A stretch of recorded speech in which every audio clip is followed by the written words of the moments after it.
Welcome to the WWE Podcast, the most passionate and authentic wrestling analysis on the web. We've got you covered with every Raw, SmackDown, and NXT show, giving you a no bullshit opinion. We know you love wrestling. We do too. So let's get this show underway. And that's the bottom line. What? 'Cause Stone Cold said so.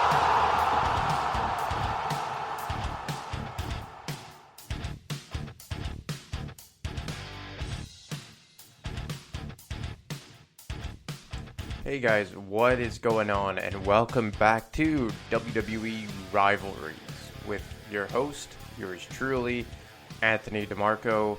You can find me at aDeMarco25 on Twitter if you guys want to get in touch. And I hope you guys are doing well. We are September 10th when I'm recording this, Thursday, September 10th, but you will be listening to it most likely on September 11th. So, back by popular demand, or should I say brought to you by popular demand, we have this week's feature rivalry of Edge versus John Cena. And I'm going to focus on their one that really ran through the better part of 2006. I don't want to make this huge story-long rivalry when it spilled into the World Heavyweight Championship picture leading up to WrestleMania 25 when they had the triple threat match with the Big Show that was mainly a part of SmackDown. I'm going to focus mainly on the 2006 version of Edge versus John Cena because, as I've said before, I wasn't too in touch with the product in the year 2009 or 2010, whenever that was. But to be quite honest, I think their rivalry in 2006 was the best part of it, as it was a catapult for Edge, and it was one of the first big rivalries for John Cena as a main event star. But before we get to that, I'm just going to give you a few of my thoughts on the current WWE product at hand. So we'll start firstly with the talk of the town, and that is a heel Roman Reigns who is set to go one-on-one with his cousin Jey Uso. Look, there's no way Jey Uso is going to win. This is clearly a means to an end type of storyline and program. And that end being solidifying Roman Reigns as a true top heel. Look, I think that it's going to be a slow burn with Reigns going to a full heel mode. And I think there's no better way to start that off by making him go up against his family member and a crowd favorite in one of the Uso brothers. I'm interested to see how they play this out over the coming weeks, how the interactions between Jey Uso and Roman Reigns are. Because, look, for all intents and purposes, Jey Uso has no business being in this match, had no business being in the number one contenders match. Just no business being around the Universal Championship picture. Like, I don't even think he's had a one-on-one opportunity for a singles title at all, including the Intercontinental or United States Championship. So look, we're going to throw logic to the wayside and just look at it for the betterment of this program and this storyline, which it is. To be quite honest, I can't think of a better first one-on-one guy to go up against Roman Reigns than a family member to really push home the narrative that he is a true top heel. So I'm really looking forward to that. And to be quite honest, SmackDown as a whole, I think, has been doing very, very well of late. I love what they're doing with the Intercontinental Championship picture, bringing back Sami Zayn. And, you know, he comes from the same place in Montreal that I do, so I got a kick out of him speaking French.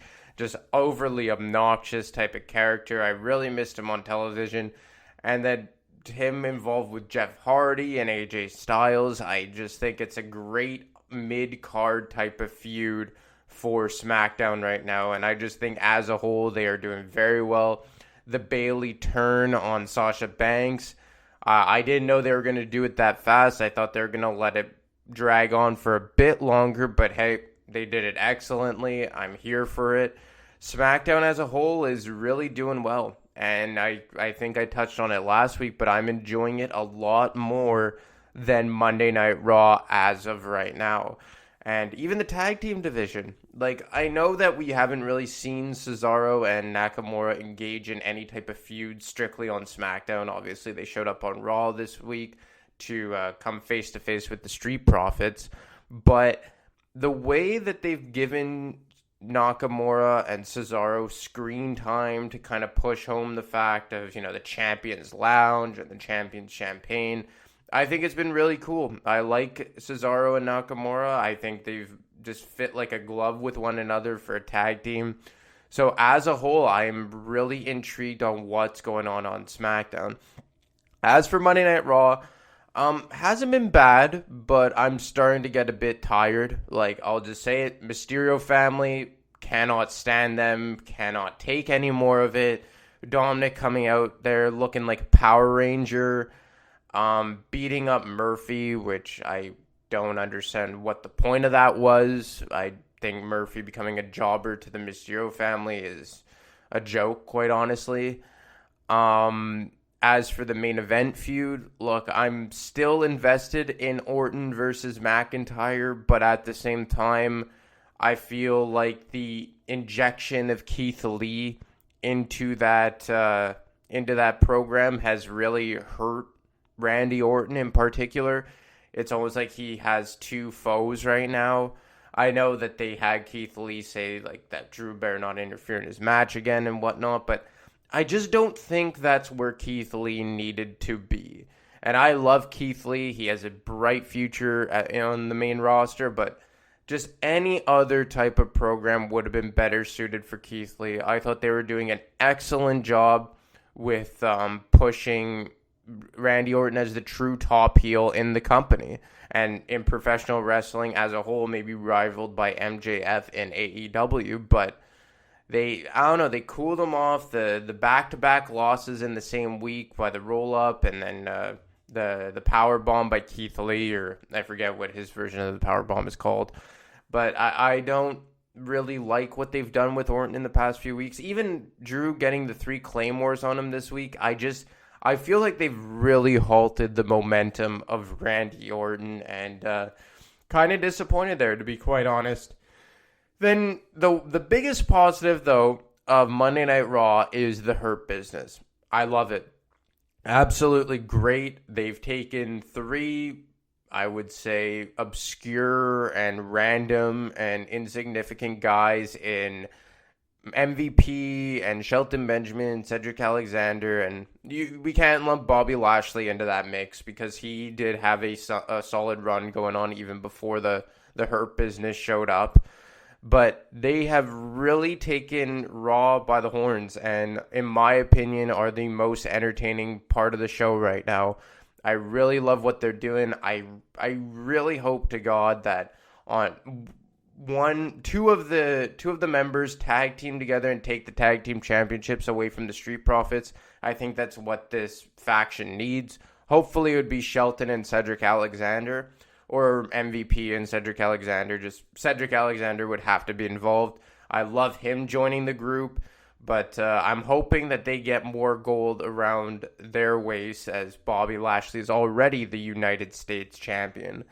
So look, all positives across the board for SmackDown. Not so much for Monday Night Raw, but it isn't awful by any means. I just think that for whatever reason, it's kind of become a bit redundant on Monday Night Raw, especially the Mysterio thing. And I don't mean to keep coming back and rehashing and whatnot, but my God, I am just so done with that whole Mysterio Seth Rollins thing.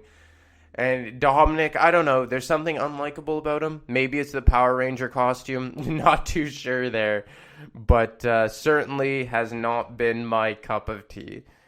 But look, let's get to the reason why you guys are here, and that is WWE Rivalries. And brought to you by popular demand. I know a lot of you guys emailed Matt at realwwepodcast@gmail.com to express your interest in me taking a episode to focus on Edge versus John Cena. And look, I had that one sitting in the back pocket, and I was going to do it anyway. No, I'm just kidding. I definitely thought about doing it for a couple weeks now, but figured I might as well do it right now, seeing as though so many of you wanted to hear about it. So like I said, I'm going to concentrate on their feud in 2006 that culminated at the Unforgiven pay-per-view following SummerSlam. So to bring you back to 2005 a bit, to really set the stage for where these two guys were coming from and how they ended up being against one another, rather. In 2005, WrestleMania 21, this was a big pay-per-view for setting the stage as to where John Cena and Edge were heading for the succeeding year and a half, even 2 years. So at this time, John Cena was the number one contender for JBL's WWE Championship over on SmackDown. And at this time, SmackDown was really going through a changing of the guard for who their top face was going to be, and their top heel for that matter. As you may have recalled, Brock Lesnar had left the company the year before. They had just gone through the Eddie Guerrero WWE Championship run that ended at the previous Great American Bash in June of 2004. And JBL was on a 9-month run as WWE Champion. And he faced off against guys like Eddie Guerrero, Booker T, Undertaker, Big Show, and he fought them all off. And lo and behold, John Cena, who was fresh off of a year of being the U.S. champion on and off, having a lengthy feud with Booker T, the debuting Carlito, ended up losing it to the chief of staff to JBL, Orlando Jordan, and had never been a champion other than the U.S. champion to this point in his career. So following the No Way Out pay-per-view of 2005, John Cena faced off against, or embarked on a program with John Bradshaw Layfield, his first ever main event feud, which he ended up winning the WWE Championship from him at WrestleMania 21 in 2005. Meanwhile, over on Raw was enjoying some of its best time during the Ruthless Aggression era, in my honest opinion, because at this time, Batista and Triple H were entering their inaugural feud in the main event scene, as Batista just turned on him, and hence just ending Evolution as we knew it for the time being. But while they had a strong upper card and main event scene, the other great part about Raw during this time was the fact that they just had such a strong mid-card. And you saw guys in the mid-card like Shelton Benjamin, Chris Jericho, Christian, Chris Benoit, and Edge, and just other people who I'm missing. But Raw at this time, Kane, they just had a very, very, very strong mid-card. You could even make the case that Randy Orton had slid back into the upper mid-card at this point as he faced off against The Undertaker at this WrestleMania. So essentially what happened at WrestleMania 21 was the inaugural Money in the Bank ladder match. And at this time, if you guys remember, the Money in the Bank ladder match was held annually at WrestleMania. It did not yet have its own pay-per-view. And at this WrestleMania, it was a Raw exclusive match. So what we saw here was basically all the upper mid-card guys get thrown together in a ladder match for the Money in the Bank contract. And it was such a foreign concept. We didn't even know how this would work, how you would cash it in. The match featured Edge, Christian, Chris Jericho, Chris Benoit, Kane, and Shelton Benjamin, who was the Intercontinental Champion at that time. Throughout the match, very good match. I suggest you guys go back and watch it. And it ended up with Chris Benoit on the ladder, seemingly ready to win the first ever Money in the Bank ladder match. But during the match, he had really got his arm messed up. So he's climbing the ladder very gingerly on one arm. Edge comes in the ring, smashes him in the bad arm with a steel chair, climbs the ladder, and unhooks the first ever Money in the Bank briefcase.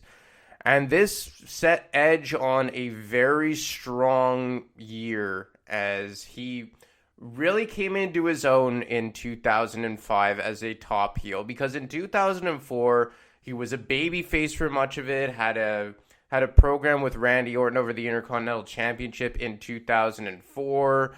So it was clear that following WrestleMania 21, giving him the Money in the Bank contract was a way to really push forward with Edge as a top heel. Because you got to remember, at this time on Monday Night Raw, Triple H had reigned supreme atop the heel part of the mountain, at least, of Monday Night Raw for almost 3 years running.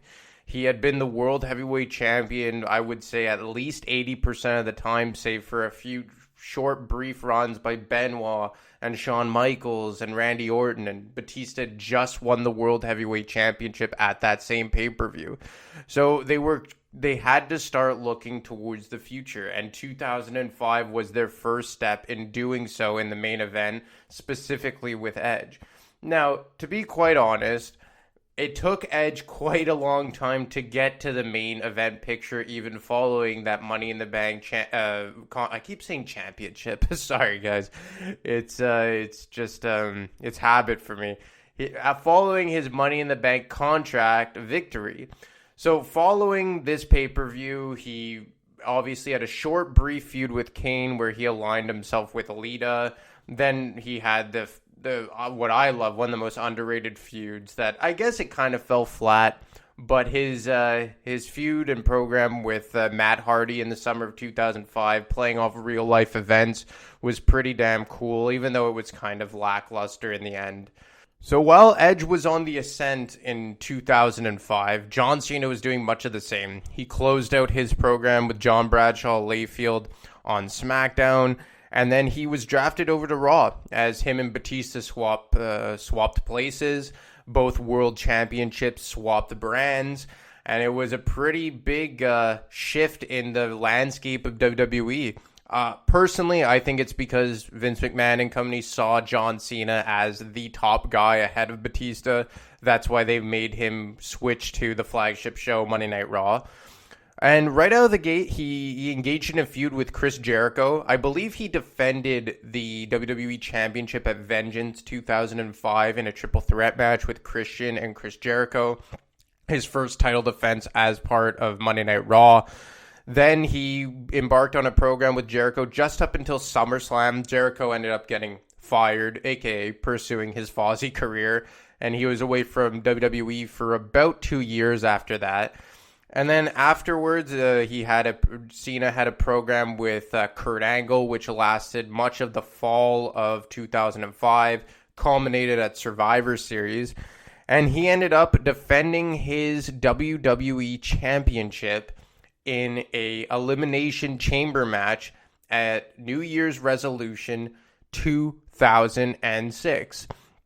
And this match included the likes of Chris Masters, Carlito, Kane, Shawn Michaels, and Kurt Angle, along with John Cena. And if you guys don't remember, Carlito and Chris Masters were really kind of getting pushed as top young guys on Monday Night Raw. They were part of Team Raw in the inaugural Raw versus SmackDown Survivor Series match. And I think I'm going to do a Rivalries edition on that as well, Raw versus SmackDown in 2005, because it's not kind of like the forced version as we see in today's WWE. It was more so of an organic program, but nonetheless, so we saw Kane in that match, who was one half of the World Tag Team Champions with Big Show, Shawn Michaels, and Kurt Angle.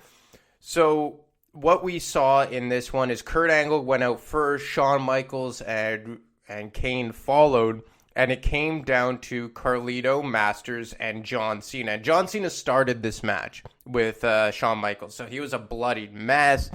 And he was just getting double-teamed by Carlito and Chris Masters.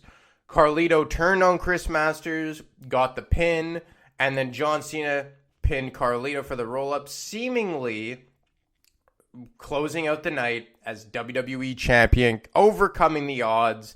And by this point, John Cena was he was WWE champion for going on 10 months at this point. You know, he had won it back in, I believe it was in March that year, WrestleMania, or April. So it was almost a year. It was coming up on a year of John Cena being the WWE champion. But while we thought that John Cena was going to walk away from that pay-per-view as WWE champion, and just when we thought the show was over and John Cena would live to fight another day as WWE champion, Vince McMahon appeared.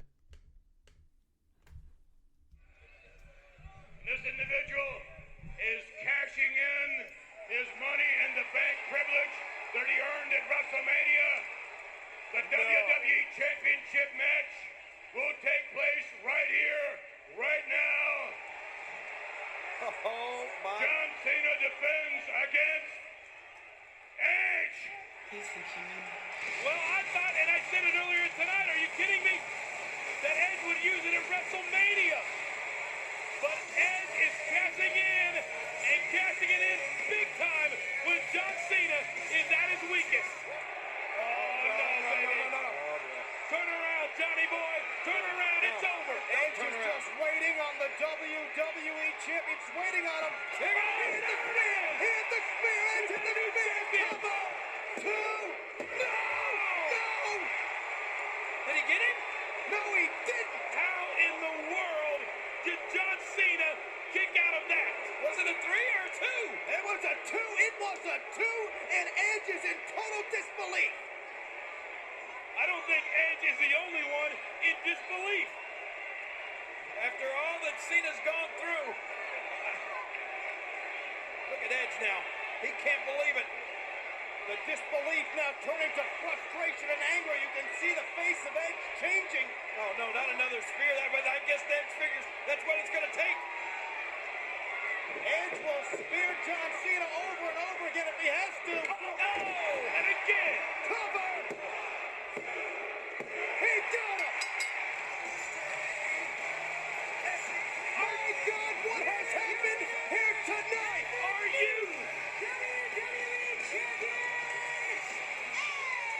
I can't believe it. I can't believe it.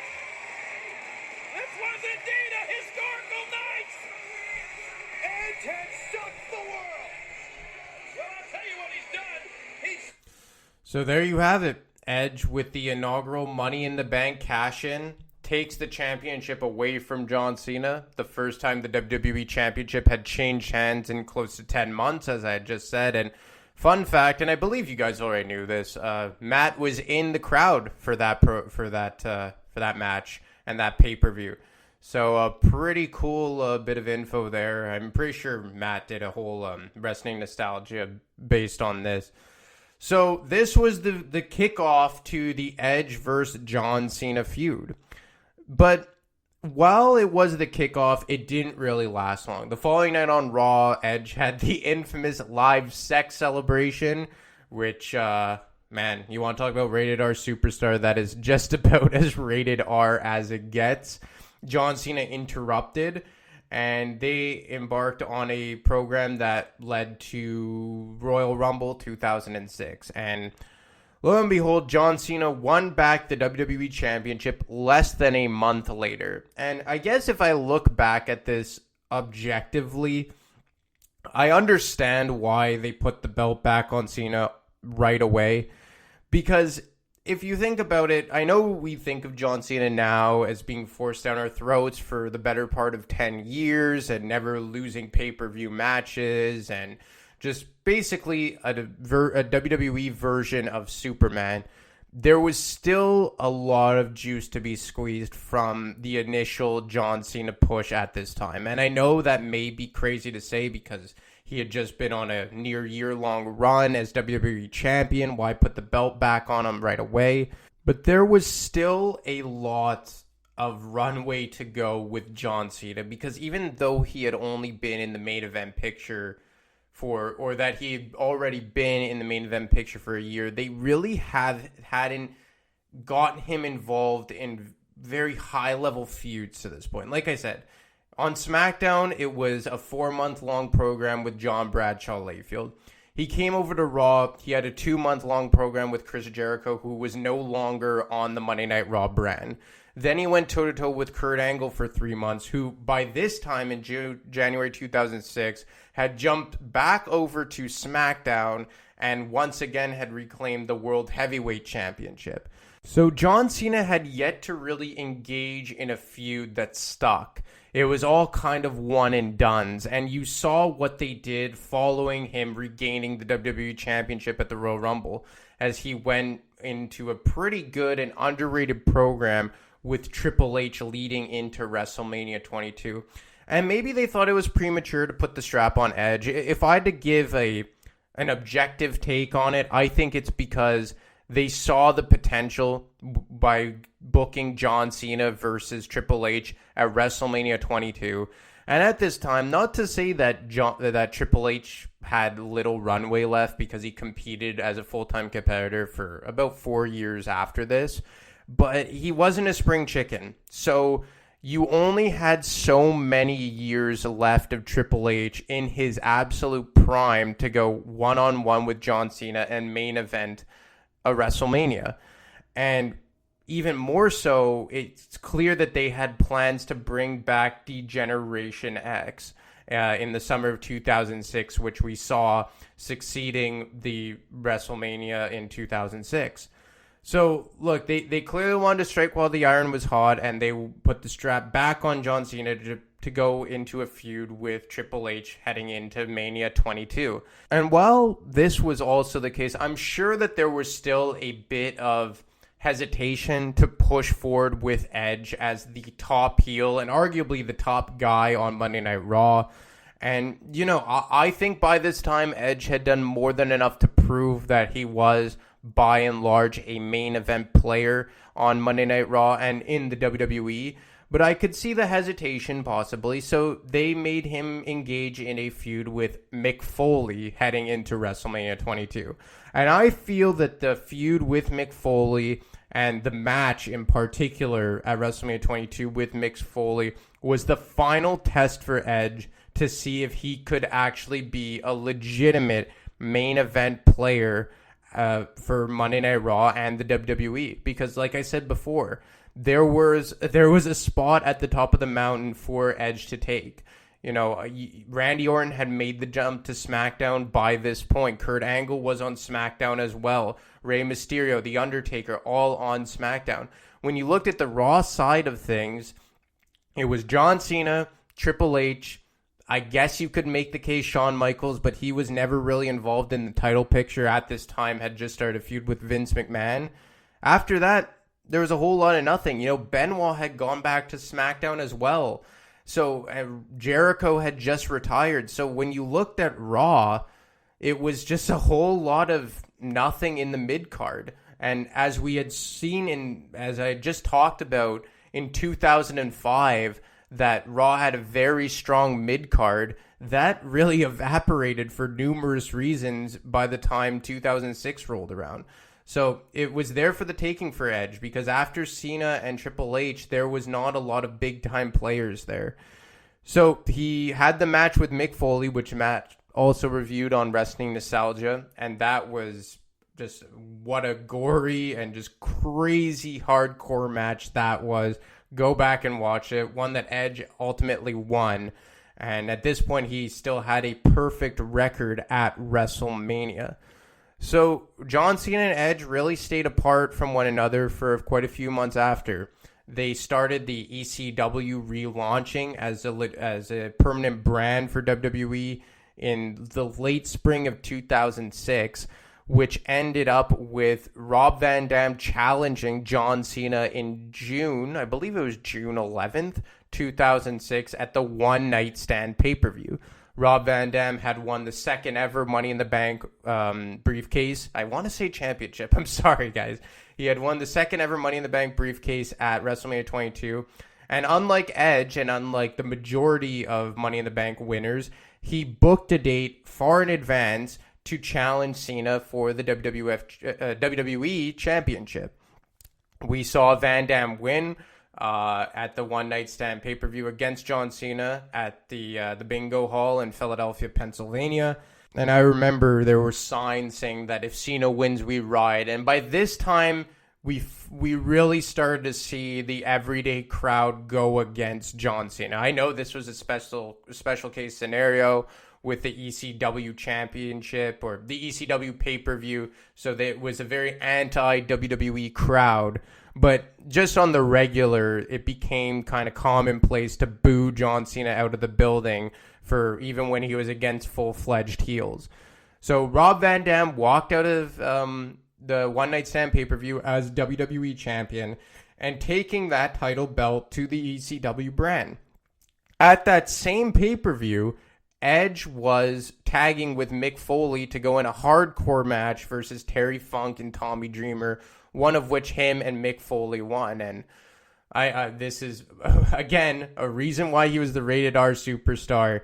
He actually speared Beulah McGillicuddy and pinned her in the most offensive way possible to win that match, because right before the match started, they actually made it a 6-man hardcore match, adding Beulah and Lita into the match. So go back and watch that. That was a gruesome match as well. Mick Foley got lit on fire. Terry Funk had his eye almost got gouged out by the barbed wire. It was just that was a great match. That was a great pay-per-view all in all. I remember Sabu and Rey Mysterio had a really intense Extreme Rules match for the World Heavyweight Championship as well. So while it seemed that Rob Van Dam was going to get the push to be potentially the face of the company, although he was on the ECW, the recently relaunched ECW brand, some personal things happened. I believe he got stopped for a DUI, and WWE quickly pulled the plug on that. So ultimately what happened is that they had a triple threat match between Edge, John Cena, and Rob Van Dam on a Monday Night Raw for the WWE Championship. And I'm reading this off of the WWE.com's title history page. So if you think you've heard this before, I am reading this verbatim, so full disclosure there. John Cena was able to hit RVD with an attitude adjustment, but before he could make the cover, Edge came from out of nowhere and leveled Cena with the championship.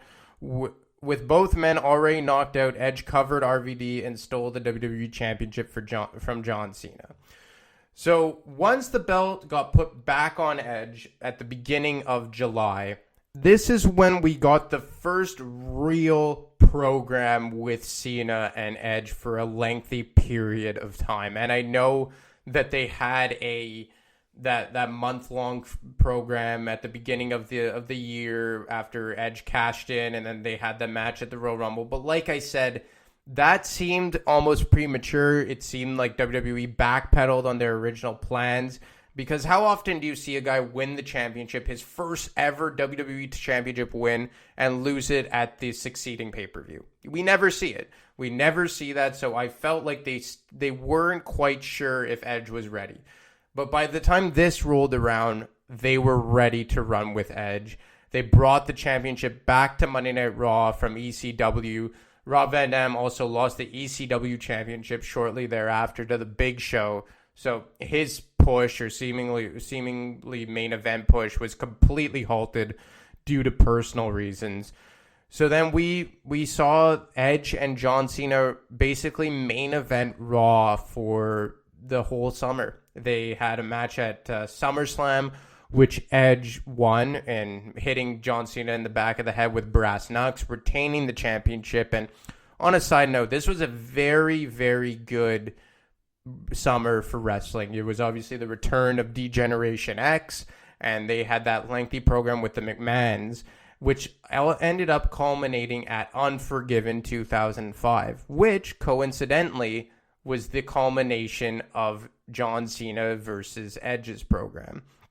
So to give you a bit of a backstory here, or a bit of a setup rather, is that Unforgiven was held in Toronto, Ontario, Canada, which, as most of you probably know, is the hometown of one Edge.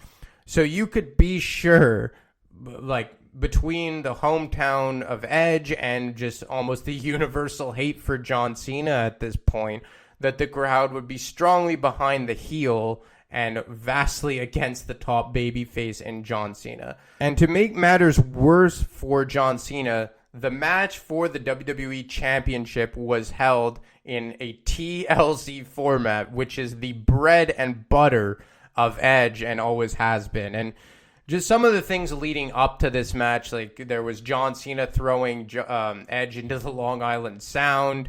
Edge actually rebranded the WWE Championship because it was the spinner at that time. Instead of the WWE logo in the middle, he had the Rated R Superstar logo that spun in the middle. So Edge was really playing the heel character well and was really coming into his own at this point. So they go into Unforgiven, the big blow off to this feud, the WWE Championship match in a TLC match in Edge's hometown, all of the momentum swinging in Edge's favor. And let's take a listen to how that match ended.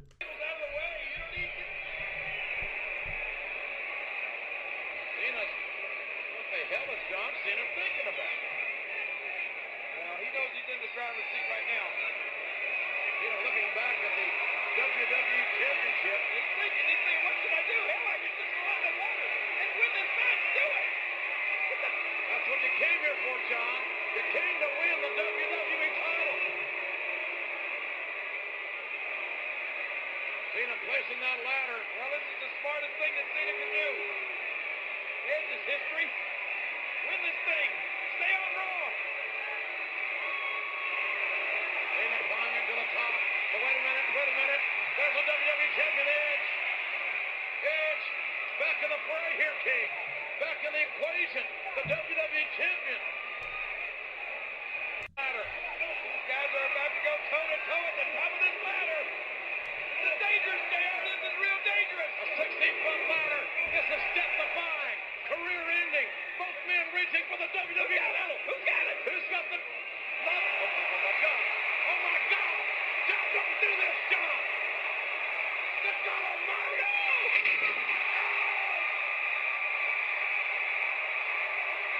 Edge just an abuse to not one but two tables from a 16-foot ladder. From maybe the baddest son of a bitch we've ever seen. And look at this.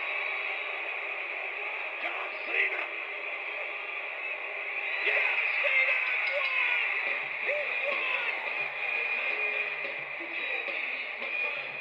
Good God, what a match. And the new WWE Champion, John Cena. I'll tell you one thing. John Cena damn sure earned this victory here tonight. So as you heard, John Cena reclaims the WWE Championship, handing Edge his first ever loss in a TLC ladder match. And if you guys couldn't make it out over just the audio, John Cena stacked two tables, one on top of each other. They both climbed the ladder, and John Cena was able to beat Edge at his own match in Toronto in his home crowd to claim his third WWE Championship, en route to getting a total 16 if you combine that and the World Heavyweight Championship. So following this rivalry, John Cena went on to have a short program with The Big Show. He also had a relatively short program with Umaga, faced him at that following Royal Rumble, and then main evented WrestleMania 23 with Shawn Michaels. While Edge aligned himself with Randy Orton and formed the inaugural version of Rated RKO as they went on a lengthy program with D-Generation X for the remainder of 2006. And look, it took Edge just about another 10 months, I would say, maybe a bit shorter, to get back into the main event title picture. Because even though he, at least in my mind, proved himself to be a 100% main event player during the summer of 2006 with his great program with John Cena, it still took a little less than a year for WWE to further fully pull the trigger on him. And what ended up happening is that he took the Money in the Bank briefcase away from Mr. Kennedy. He cashed in on The Undertaker in June of 2007. and became the World Heavyweight Champion for the first time in his career and made the jump over to SmackDown.